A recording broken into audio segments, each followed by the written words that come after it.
شاید پہلے بھی آپ حضرات کو سنایا ہو تو بار بار سنانے کی بات ہے. میرے والد ماجد صلی اللہ تعالیٰ سرہ کے استاد تھے حضرت مولانا سید اصغر حسین صاحب رحمۃ اللہ علیہ، جو حضرت میاں صاحب کے نام سے مشہور تھے. بس والد ماجد صلی اللہ تعالیٰ سرہ کے استاد بھی تھے اور بہت تکلف بھی تھے. حضرت والد صاحب رحمۃ اللہ اکثر ان کے یہاں تشریف حاضر ہوا کرتے تھے اپنے استاد کو.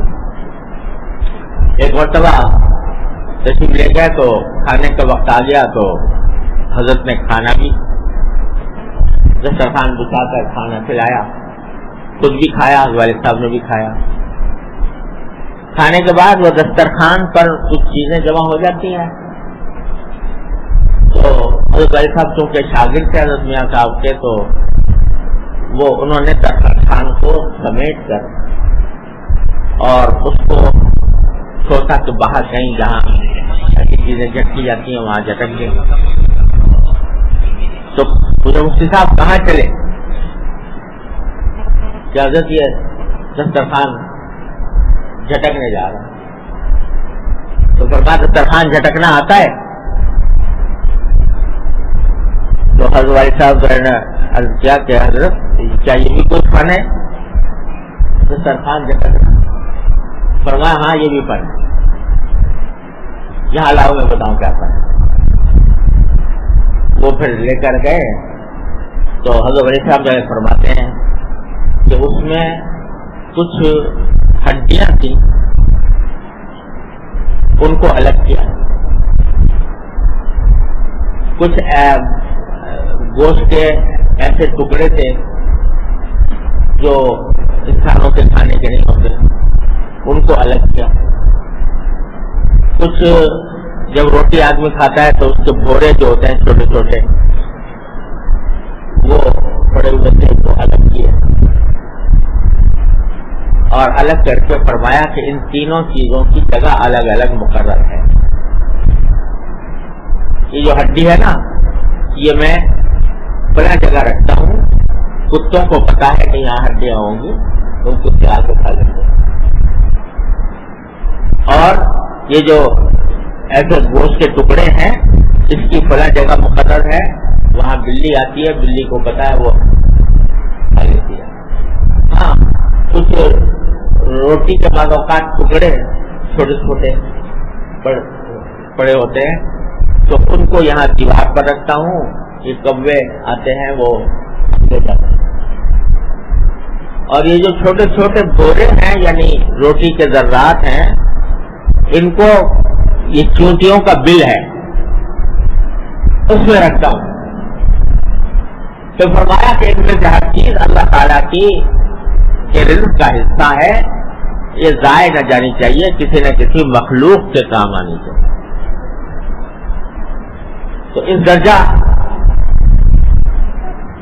نقطہ رسی کے ساتھ بزرگ جو ہیں تمام فرماتے رہے ہیں ان چیزوں کو. تو بھائی یہ واقعات اس لیے سنائے جاتے ہیں کہ اگر اللہ تعالیٰ توفیق سے ان پر عمل کرنے کی پورے عمل کرنے کی تو اللہ تعالیٰ کی نعمت ہے، ورنہ کم از کم جو بے تحاشا بے محابہ لاپرواہی کے ساتھ جس طرح ہم لوگ خرچ کر رہے ہیں اس سے اپنے آپ کو بچائیں، کیونکہ یہ رزق صرف اللہ تعالیٰ کے رزق کی ناقدری، اللہ تعالیٰ کے رزق کی ناشکری، یہ اللہ بچائے دنیا کے اندر بھی انسان کو نقصان پہنچاتی ہے اور آخرت میں بھی یہ اس کا نتیجہ ایک گناہ کی شکل میں ہمارے سامنے آئے گا. یہ ایسا گناہ ہے کہ اس کے گناہ ہونے کا احساس نہیں ہے. اللہ تبارک تو فرمایا کلو واشربوا ولا تسرفوا، کھاؤ پیو ضرور تمہارے لیے پیدا کی ہے لیکن خدا کے لیے اسراف نہ کرو، ضائع کرنے سے بچو اللہ تعالیٰ کی نعمتوں کو. اللہ تبارک و تعالیٰ اپنے فضل و کرم سے رحمت سے ہم سب کو اس کی توفیق عطا فرمائے. اللهم لك الحمد حمدا دائما مع دوامك، لك الحمد حمدا خالصا مع خلودك، لك الحمد حمدا لا منتهى له دون مشيئتك. اللهم ربنا ظلمنا انفسنا وان لم تغفر لنا وترحمنا لنكونن من الخاسرين. ربنا آتنا في الدنيا حسنة وفي الآخرة حسنة وقنا عذاب النار ربنا اغفر لنا ذنوبنا وإسرافنا في أمرنا وثبت أقدامنا وانصرنا على القوم الكافرين یا ارحم الراحمین اپنے فضل و کرم اپنی رحمت سے ہمارے تمام گناہوں کو معاف فرما. یا اللہ ہمارے تمام چھوٹے بڑے اگلے پچھلے خفیہ علانیہ ہر طرح کے گناہوں کو اپنے فضل و کرم سے معاف فرما. یا اللہ ہمارے اعمال و اخلاق کی اصلاح فرما. اے اللہ ہمیں سیدھے راستے میں چلنے کی توفیق عطا فرما. یا اللہ دین کی صحیح سمجھ عطا فرما, اس پر عمل کی توفیق عطا فرما, اس پر استقامت عطا فرما. یا اللہ اپنے ذات کے ساتھ قوی اور مضبوط تعلق عطا فرما دے. یا اللہ آپ کی اپنی محبت کو ساری محبتوں پر غالب فرما دے. یا اللہ اپنی محبت کو ساری محبتوں پر غالب فرما دے. یا اللہ اپنی رحمت سے اپنے فضل و کرم سے ہم بے ہمت ہے ہمت عطا فرما, بے حوصلہ ہے حوصلہ عطا فرما, گناہوں سے بچنے کی توفیق عطا فرما, ہر طرح کے شر سے فتنے سے فساد سے ہمارے گھر والوں متعلقین احباب سب کی حفاظت فرما. یا اللہ تمام حاضرین اور حاضرات کو ان کے تمام جائز مقاصد میں کامیابی عطا فرما. یا اللہ